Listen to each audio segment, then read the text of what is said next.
અહીં તો સાધુ યતિ સતી આવ્યો છો, અહીં ઓલિયા આવ્યો. ત્યારે મેકરણ દાદાએ કીધું, એ ભલો કીંદે થીંદો ભલો. અરે ભલો કીંદે થીંદો તો જો ભલો, ને બોછો કીંદે થીંદો તો જો બોછો. બોછો 100 વાર બોછો. એ ભલો કીંદો થીંદો તો જો ભલો, ને બોછો કીંદે થીંદો તો જો બોછો.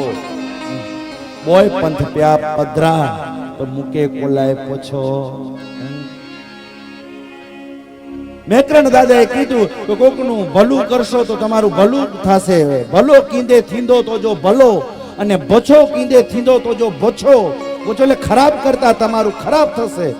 એવું એ કર્મનો સિદ્ધાંત છે. કોકનું સારું કર્યું હશે તો ઈશ્વર એ સારાનું ફળ આપશે, અને કોઈકનું ખરાબ કર્યું હશે તો એ ખરાબનું ફળ મળશે. એ બે તમને ખબર છે તો મુકે કોલાય પોછો.